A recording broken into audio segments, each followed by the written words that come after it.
રાધનપુર ખાતે ઉત્તરાયણની ઉજવણીના ભાગરૂપે સુરભી ગૌશાળા દ્વારા ગૌમાતા માટે દાન એકત્રિત કરવામાં આવ્યું।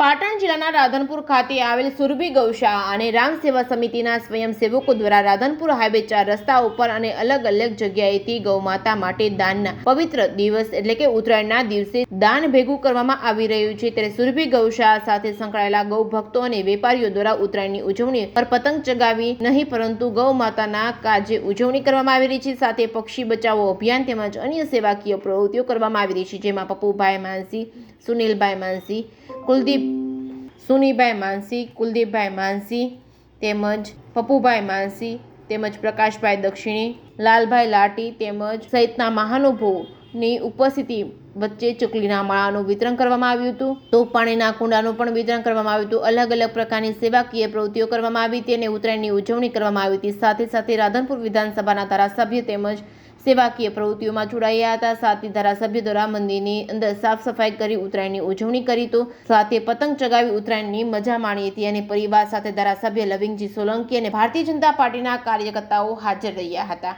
Reporting by Manu Thakkar, Radhanpur. ઉત્તરાયણ પર્વના પતંગની મોજ છે અને રાધનપુર આખું આજે ખૂબ જ સુંદર રીતે ઉત્તરાયણ મનાવી રહ્યું છે। મિત્રો હારે પતંગની મોજ, કારણ કે જીવનમાં ઊંચાઈએ ઉડવું ખૂબ જરૂરી છે, એટલે ખૂબ જ દરેકની પતંગ ઊંચાઈએ ઉડે એવી શુભકામના પાઠવું છું આપના માધ્યમથી।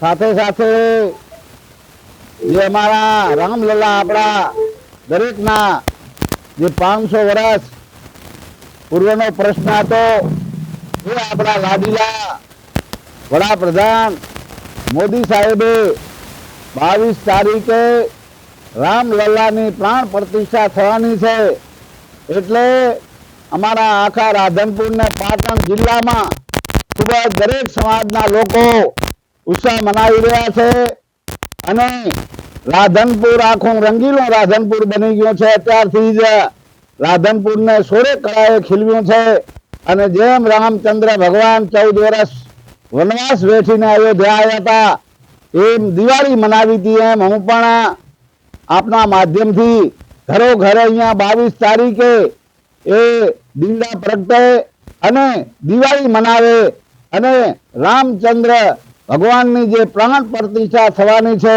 એમાં દરેક સમાજના લોકો રાધનપુર વાસીઓ એ દિવાળીના માહોલ જેવો માહોલ થવાનો છે। ખૂબ જ આનંદની વાત છે।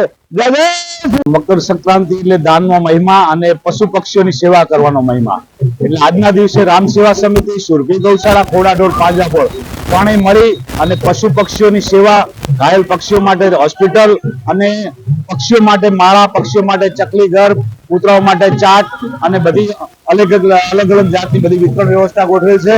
અને સાથે આની આજના દિવસે જેટલા પણ પશુઓ ઘાયલ થઈને આવશે એની સંપૂર્ણ આજથી 10-15 દિવસ સુધી એની સંભાળ કરીશું અને આ સેવાનો કાર્યક્રમ અવિરત ચાલુ જ રહેશે। શ્રીરામ સેવા સમિતિ 24 કલાક 12 માસ ચાલુ જ હોય છે। આ તો આજના દિવસે અમે સ્ટોલ કરીને બેઠા છીએ, અમારે ત્યાં 12 માસ બધું વિતરણ જય ગોપાલ। જન્મભૂમિની અવસર રામ જન્મભૂમિ જેવો અહીંયા જ ઉજવવાનો છે। અત્યારે તો ખાલી ઝલક છે, પછી આવતા દિવસોમાં અલગ અલગ વિસ્તારોમાં અલગ અલગ વિષયો પર લઈ અને આખા રાધનપુરને તે દિવસે ખૂબ ભવ્ય રીતે રામ જન્મ ઉજવવાનો છે। હજી તો આ તો શરૂઆત કરી છે અમે।